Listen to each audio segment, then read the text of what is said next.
Sunday evening arrived softly, not without announcement. The kind of evening that slowed the house down and asked everyone to breathe. The children were already asleep, their doors slightly open, their quiet breaths rising and falling in rhythm. The television remained off, and the lights were dim, enough to feel comforting, not lonely. She sat on the couch, wrapped in a light throw, scrolling through her phone, without really seeing anything. He stood by the window, watching the street. Outside, settle into silence. Cars pass less often now. The silence between them wasn't awkward. She broke it first. She had been thinking for weeks, maybe months, but Sunday evenings had a way of making thoughts louder. She wondered out loud why Sundays always felt heavier than other days. He didn't answer immediately. He left the window and sat beside her. His movement slow, deliberate, as if he didn't want to disturb the calm. They both knew the truth. Monday was already waiting.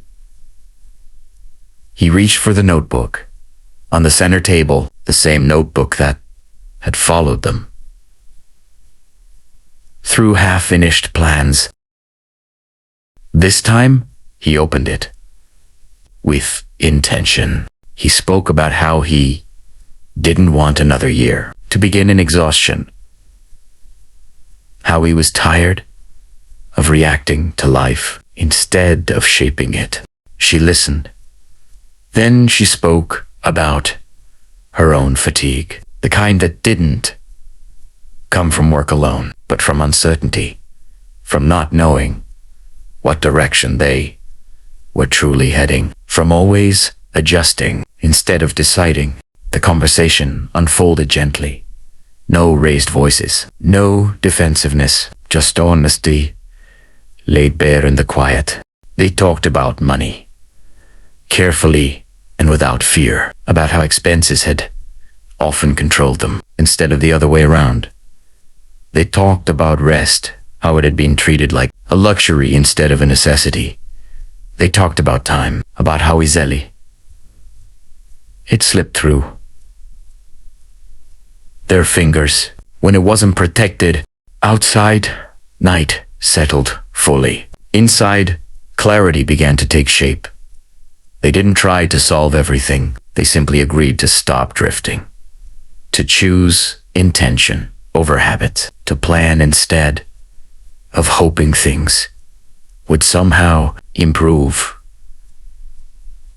on their own.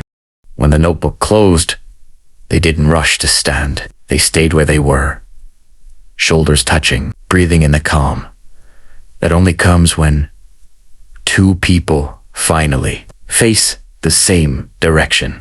The house remained quiet. Not empty, not heavy, just settled. Monday could wait. For now, the quiet Sunday evening had already given them something important, a new beginning.